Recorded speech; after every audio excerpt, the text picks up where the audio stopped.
All right. What's happening, Green Tribe? All right, the motley crew of assembled is here to make another installment in our little how-to series. We're hoping this finds you well. This one's actually pretty near and dear to our collective heart because it has the word green in it. And, I don't know if you guys noticed this, but one of the little tropes in the greenhouse group walls in is whenever there's the word green, we have to spell it with all caps. Did anybody ever notice that? Yes. Yes, I've noticed. The reason for that is that there's actually a designation with the National Association of Realtors where you get a green designation. Like you actually go to class, you take the classes, you get I think it's like a 3-day deal, and you get a little tag next to your name that says that you're an official greenie. So luckily we've done those. And the thing I think it's most interesting about having done all that education stuff in the green capacity is that I think a lot of people would like to think that they'd like to live more green or learn how to get started living more green, but it seems to kind of get shoved down a little bit, right? In the whole like importance gamut. And, it's our contention that that's probably by design, right? You need to focus on the things you got to be focusing on the way in, secure the best house and the best price, and, make sure you don't blow it and get buyer's remorse by buying the wrong crib and getting a good rate and good payment and all that stuff. And then it's like, okay, and then the dust settles and you're on the other side and you got what you got, right? So it's like, now it's a chance to actually look at that a little bit and explore it. So that's what we wanted to do, Game. We're going to merge in on that conversation, meet you hopefully exactly right there where you're at, and move you just 1% closer to get started living a little bit more green. So, all right, Dave. Hey, Dave, head off this at bat, brother. Lead off on us. What comes up for you first? When I think of green, I always think of conservation. I know in my own life, just my personal approach to everything is where can I reduce waste?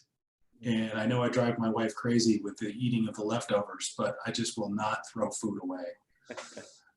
So any dinner that doesn't get finished is lunch the next day. Of course, I'm the only one eating it, but we get into some battles over that.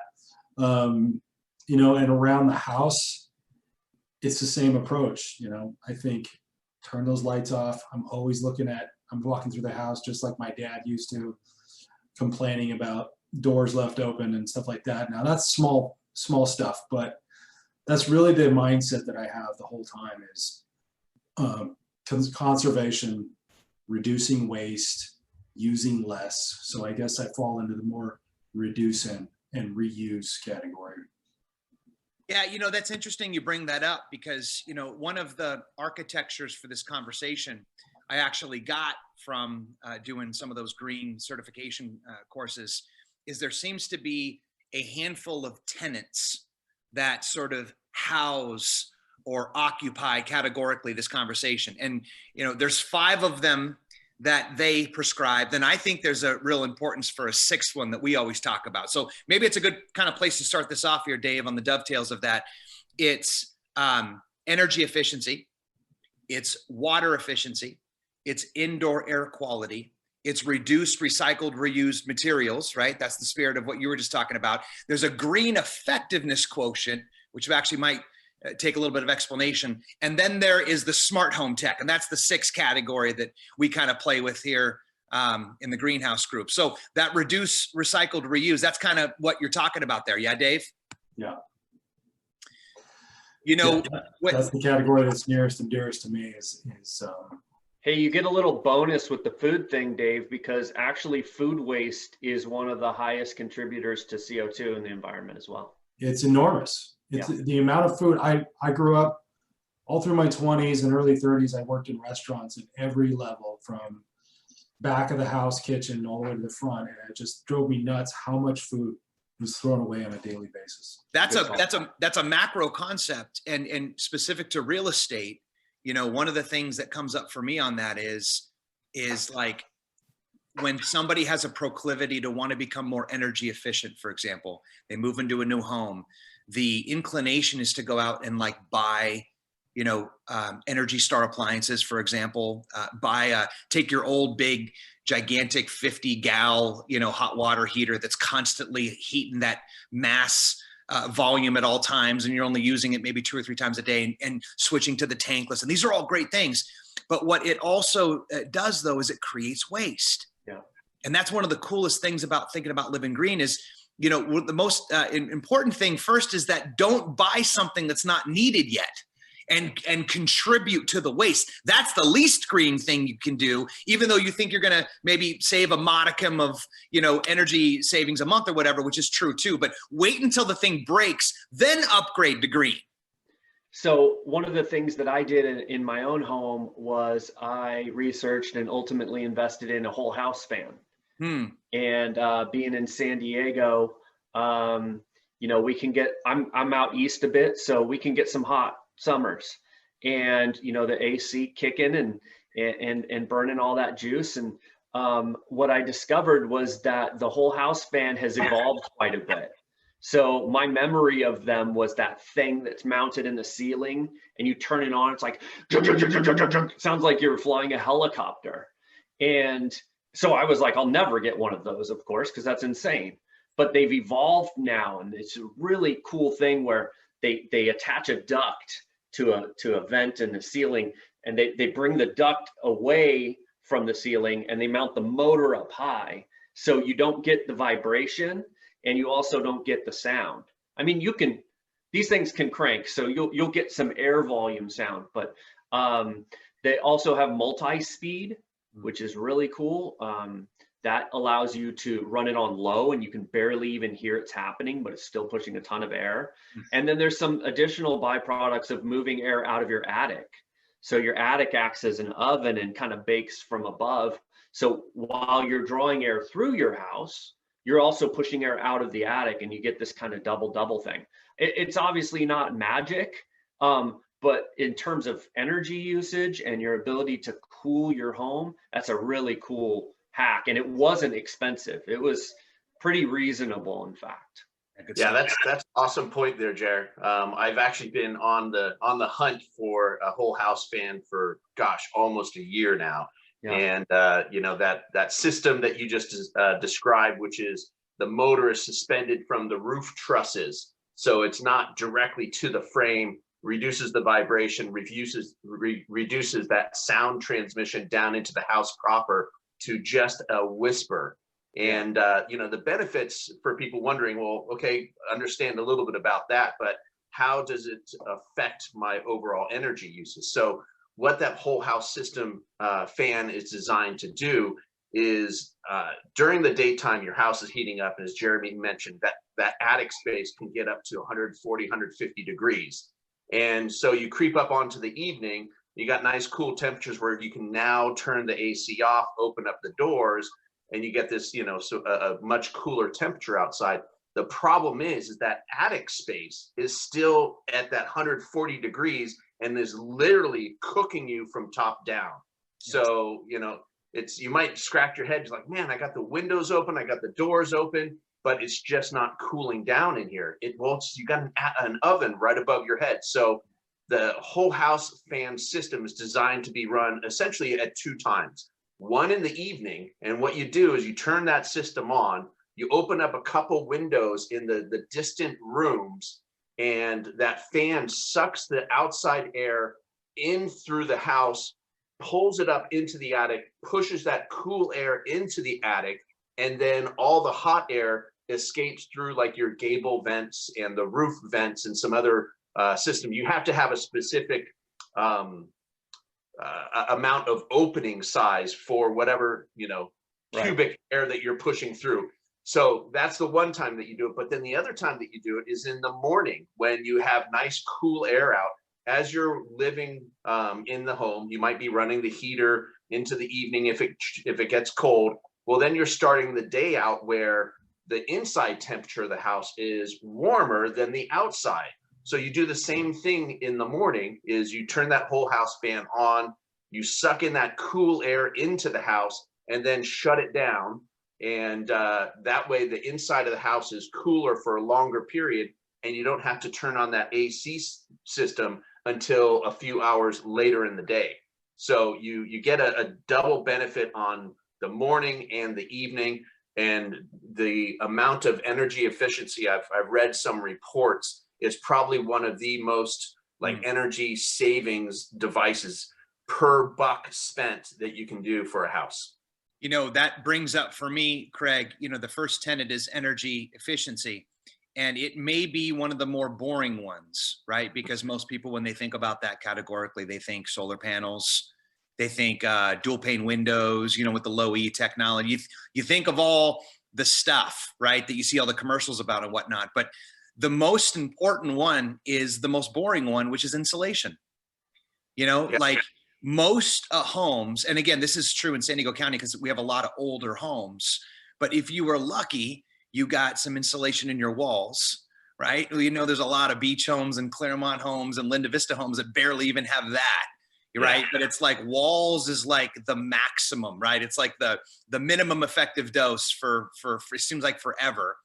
And then Title 24 came out and they started kind of get a little more clever with this, but for a very reasonable fee, right? And very little, you know, offsetting of your life for living around a remodel project, you can have a company come out for a couple days and they can do the more traditional, you know, blowing in of the attic space. That's a critical piece. And then going in through the walls and actually they're core drilling. We have a lot of stucco. So you got the stucco and then you have the fire blocks, right? So inside the stud bays, they'll do 2 like 1-inch core drills from the outside and they blow the stuff in the top and bottom of those stud bays on the north and south of the fire blocks. And if you just do that alone, the attic and the wall, it's like night and day for your energy and your cooling bills. And if you really want bonus extra credit, you do the floor too, if you happen to be on a raised foundation or if you happen to be in a 2-story deal. But it's the biggest leverage point or fulcrum to energy efficiency is insulation. You know, and there's a good website that people can go to as well, EnergyStar.gov. And, you know, they have a lot of resources and information there.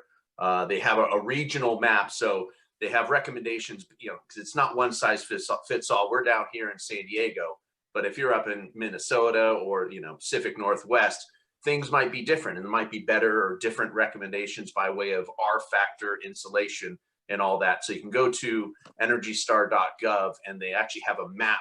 They grade the entire United States on regions from 1 to 7, and 1 being Florida, you know, 7 being up in like Minnesota and way up north there, close to Canada. So then they have the recommended R factors and what you can do. So really good resource for you guys to take a look at. Jer, you're on the financing side, Jer and Dave. What about living and getting started living more green from that perspective?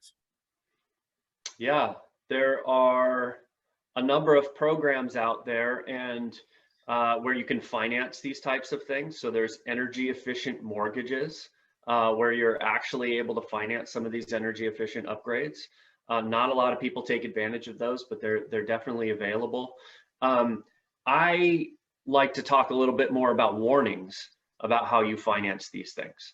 And the reason why this is important is because when you're doing financing for your home. So let's say you buy a home and then you do some upgrades and you finance them, and then you want to refinance later down the road.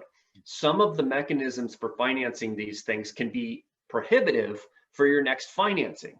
And nobody ever seems to tell you that until you call your mortgage guy and you want to refi, and he's like, well, you can't because you did this thing. So here's your early warning on those. There's a program out there called a HERO loan or a PACE loan.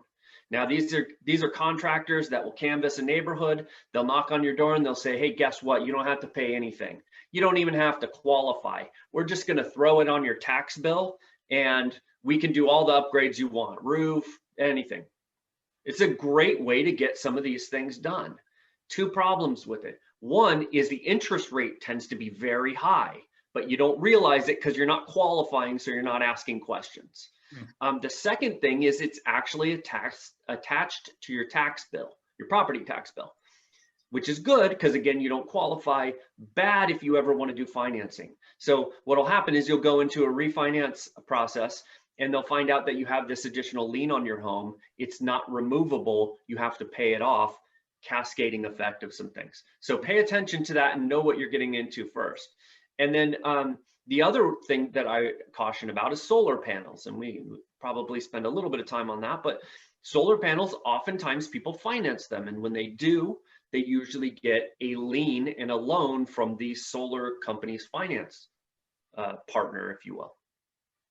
That lien too can be prohibitive for your next financing endeavor. So there are some other ways, for example, getting some cash out, maybe utilizing a line of credit, or doing some other mechanisms that are less invasive on your future activity, that you'll probably want to talk to someone like us to help guide you through those ideas, so you can at least be aware of the consequences of those decisions. I would add to that, Jer, about even on purchase transactions, whether you're the homeowner who has the panels that have a lien on them, Right. or you're the buyer of that home with the solar panels, you're either taking on that payment as the buyer, and we're seeing sellers running into buyers who are negotiating that out of their purchase price, so to speak. You know, they're coming in knowing that there's these solar panels on there, there's a lien on them, and they don't want to take on that debt, or they don't want to pay extra for those panels. Yeah, the panels are an interesting thing, because you've got, obviously, if they own them outright, you know, that's great, because then they would just convey, right? So it's the medicine's kind of cooked into the mashed potatoes there in your sales price. But then you've got lease, and then you've got the PPAs, you know, the power purchase agreements, whatever. And the devil is in those details, man, because it's like, kind of reminds me of like the mortgage market back before the meltdown, where you could call like 5 different brokers and you could get like 5 completely different loan programs, fees, rates, you know, prepayment penalties. Like, you get saddled up with the wrong guy, you could be paying for that for 10 years. You know, paying for that bad choice there. Similar in the solar game, you know, a lot of variables there. So you got to make sure you do your due diligence and talk to reputable companies. And of course, if you need a recommendation, we got some people we trust as well. Moving through that list there, maybe we can use those 6 tenets kind of as a guide for our conversation. One of the ones that no one seems to talk about, but I feel like as the years become decades and the decades become centennials, I don't even know where to go with that. Centuries. The water, huh? Lifetime. the water game, right? The water game, water is going to be like our new gold as we move. And especially down here in Southern California, we basically are in a desert where the only reason why we live is because we borrow other people's more plentiful bounties of water, right? So like, in terms of thinking about that from an efficiency perspective, obviously there's the low flow, you know, high efficiency fixtures, right? That's something you could easily retrofit. And then, you know, the one that may be the most obvious to most people, but is also the one that is most interconnected in a very sort of complicated way, is grass. And I'll be the first to admit it, right? It's like the grass, the fact that we have grass on our property is the largest waste, if you will, you know, out of almost anything in my entire living situation. Like, we pay an inordinate amount of money every month just to have grass. And even though it's totally antithetical to my green brain, I also like having grass, right? Because it's like, there's a thing around that, like our kids running through the grass. And it's like, sometimes it's just kind of tough to make that cognitive leap over to like artificial turf, you know, even though the turf's kind of come a long way. So I'm curious what your guys' take on that is. Well, one thing that comes up for me, Jess, is you're up in an area where, you know, wildfires are very prone. You know, they got the SDG&E shutting down electricity up to you just when the wind kicks up a little bit too much. So, you know, there's one thing that's, you know, sort of a dark side, I guess, or downside of the artificial grass is that, you know, it's made of petroleum products. I mean, if you have that stuff, you know, mapped up all the way to the side of your house, you know, that stuff catches fire and it burns hot and heavy. So, you know, having regular grass, not only it cools the soil, it reduces the transmission of heat to the foundation, concrete foundation of your home, less reflection of heat onto the house. So, you know, it's not a horrible thing. I understand from a water conservation perspective, and down here in kind of the desert area, there's that trade-off for sure. But the one thing about water conservation that I like is going with something that is drought tolerant plants. So I like having a little area, a little patch of grass somewhere for the dog and the kids and all that stuff. But if you have a bigger lot, the entire place doesn't need to be just blanketed in grass. And there's some really, really cool drought tolerant plants. And when people, think of that, they might think that, oh, wow, it's really boring plants. There's no color, there's no flowers. I got to have, water, plants that require a lot of water in order to get those flowering. But, I was digging around, we're thinking about doing some drought tolerant upgrades here at the house. And the number of plants actually that are drought tolerant that do flower and are really attractive is pretty impressive. Obviously this is region specific. You're not going to be growing some of these up in Minnesota or other parts of the nation. But one website that I did come across was called thespruce.com, and not wanting to, really plug anybody. We're not getting any bump for doing that, but it was one of the better websites that actually had really good pictures and good descriptions of all the various plants that you can get. And one surprise to me was on that list is artichokes. Yep, the edible plant is a drought tolerant plant, so you can actually throw some stuff in there and get some edibles out of that as well. One thing that I learned that was a little counterintuitive was the idea that trees can actually act as water conservation. And I don't think people necessarily realize this, but a tree in your yard will collect moisture from dew and that sort of thing, and will drop it back down into the ground. It also cools the surface, like you said, Craig. So growing plants under and around trees is a lot easier and requires less water when you have shade and coolness. So it's kind of counterintuitive, but planting trees is actually helpful to keep the water in your local environment. And that's why one of the reasons why the big forests are so moist. It's not just because they happen to be in a tropical environment, but they actually create their own ecology there and store and put off moisture. So that's really interesting and something that you can employ along with these other tactics. Why don't we go to indoor air quality better? That's actually one that's not on a lot of folks' radar. And I'll tell you, as a daddy to, 2 little girls and 2 little lungs, we're gluttons, us old folks, we'll bludgeon our bodies with, too much of this or too much of that or whatever. But, little kids, especially right now with everybody with the work from home and the school from home, who knows when you're catching this, but, we're still inside the quarantine COVIDs, and you spend a lot of time indoors.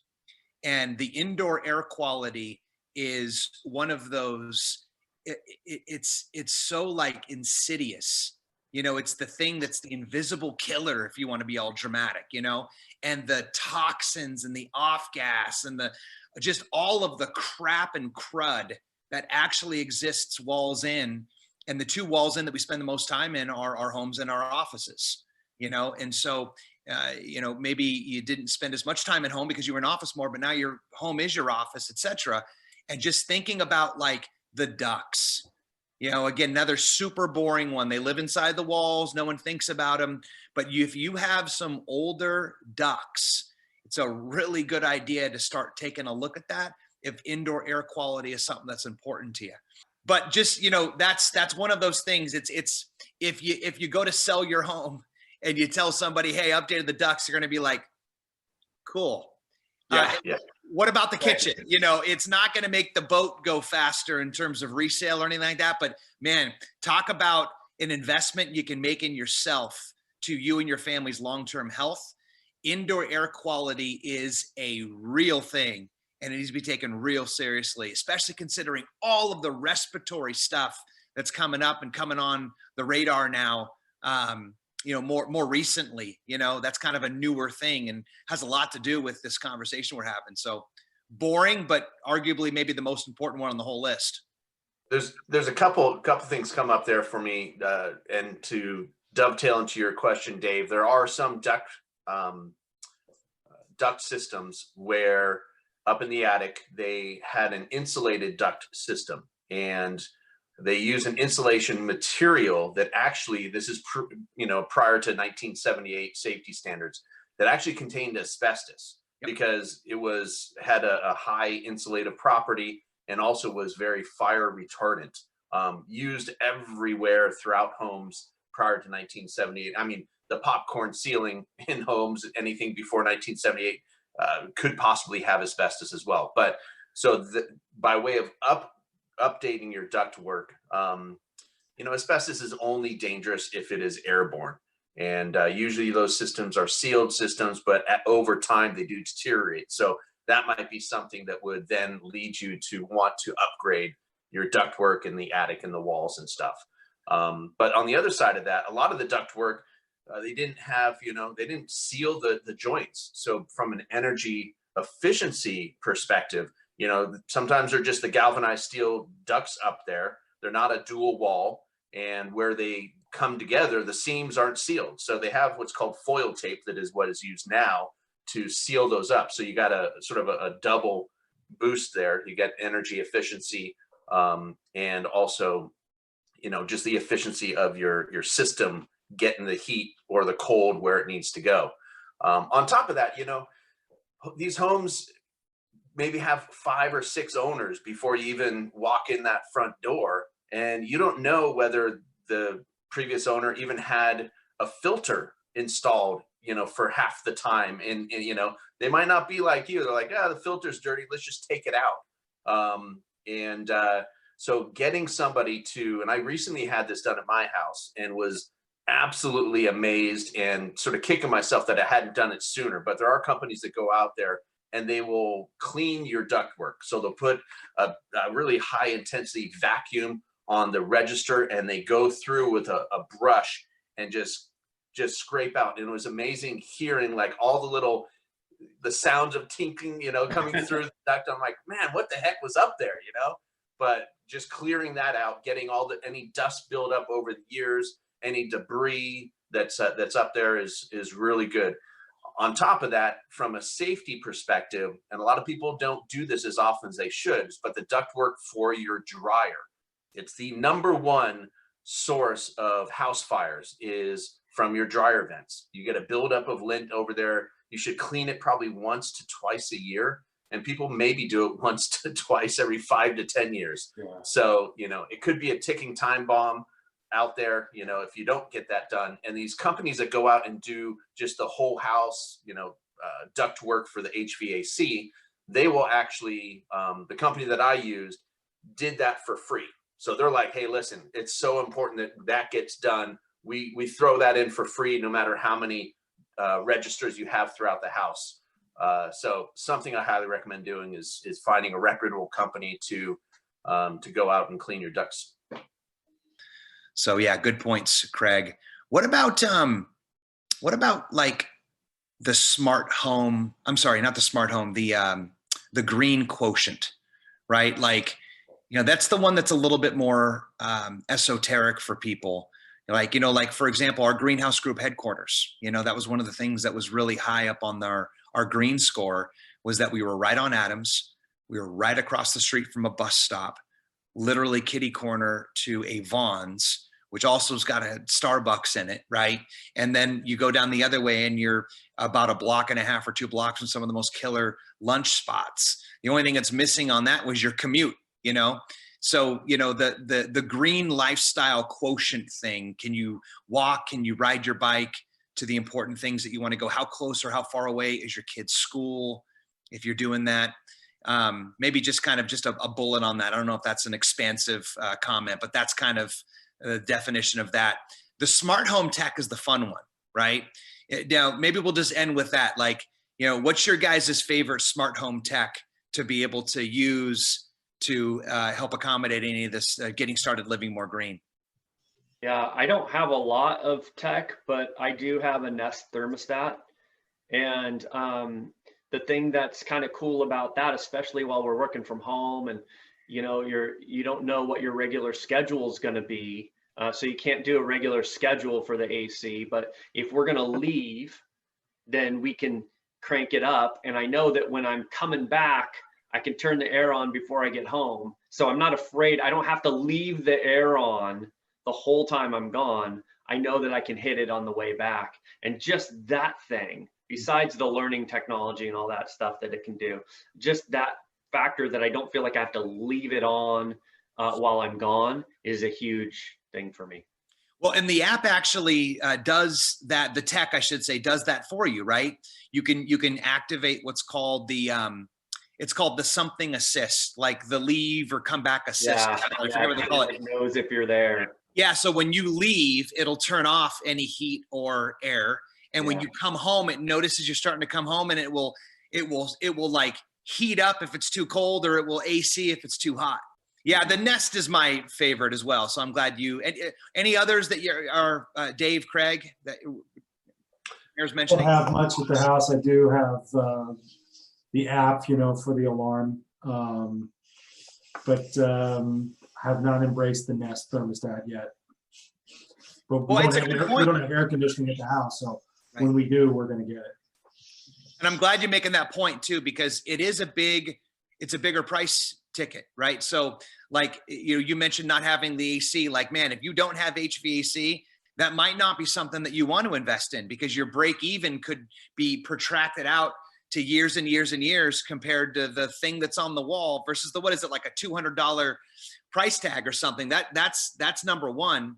So, I mean, but if you aren't getting the Nest, you're not throwing the big dollars at some of these programmable ones that you can control from your cell phone and know where you are and all that stuff. You can get just a regular programmable thermostat, for about $39 at Home Depot. So, you can schedule it out Monday through Sunday, what times you want it to come on, what temperatures, all that stuff. So, for a very nominal price, I don't even know if they might have some for nostalgic reasons, the old dummy ones, or you just got it's all fully manual. But I'm remembering another one that I recently got. I got we have a fountain in our backyard, and when I installed the fountain, I put it on a Levitron programmable light switch, and so it doesn't run all the time. And because the switch is outside, I know that if I turned it on, I would never go turn it off. And so it's on a schedule. That way the fountain will run whether I go out there or not. And it also doesn't overrun all the time. So that's something that just popped into my mind that I use. And it might not be that significant, but I think it makes a difference. Well, Jer, I thought for sure you were going to mention your pool pump. Oh, right. Yeah, that was an investment. That thing was expensive, but the multi-speed pool pump is amazing savings. You can run that thing on low instead of high, and the draw is so the interesting thing is you think from low to high. Let's say you're moving water, on low you're moving water at 1, and then at high you're moving water at 5. But the energy consumption difference is at 1, it's like 10% versus the high at like 100%. So the difference in how much water you're moving per energy used is actually really substantial. And that one was a hard pill to swallow, but when we got here, we did it right away, and I'm glad we did. We've already made up for the cost.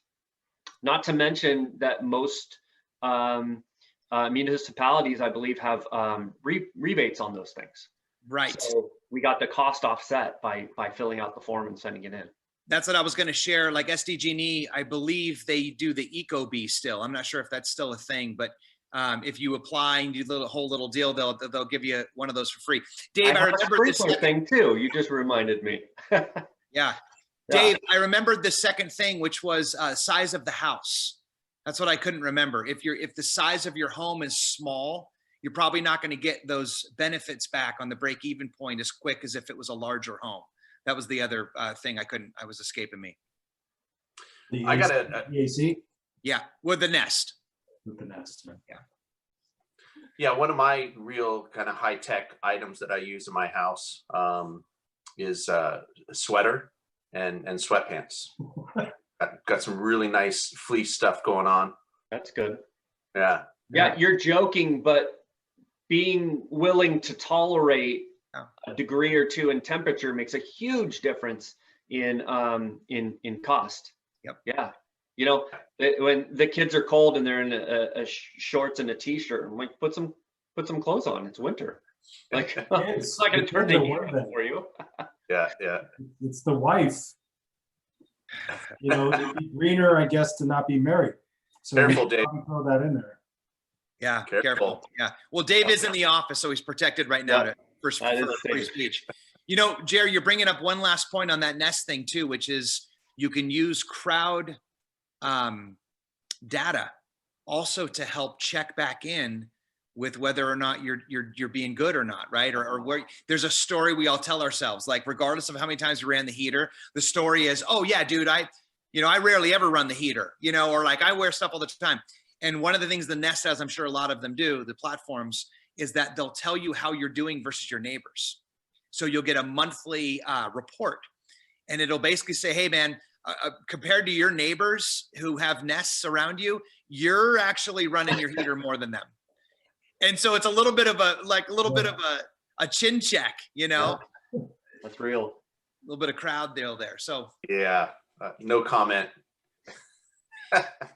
Well, gang, I feel like we did the damn thing on that one. And so hopefully if someone made it, you know, all the way here to the end, you found a nugget or two that you could appreciate. But most importantly on that list is you got us, right? And so, you know, we love to quip that we get paid for everything that we do, and sometimes even with money, right? Which is another way of saying we've got we're going into our third decade here collectively of holding up this green flag for new buyers coming in, sellers on their way out, people looking for money in between. And we love the green conversation. So we're always looking for our green tribe. So if you have any questions, feel comfortable reaching out to us. We love to help. And hopefully this finds you guys well. So yeah, until next time. Well, and also one last parting quip here is that, man, there's probably, we didn't touch on maybe 25% of everything that's out there, you know, so the water barrels or the solar, you know, roof vents, you know, we did our best to touch on, you know, just some of the important stuff. But if we wanted to cover everything, because I'm sure there's some people out there, well, what about, you know, so we could make this into a 2 to 3 hour little journey here, but we'll save that for another time, and maybe a personal conversation when you give us a call.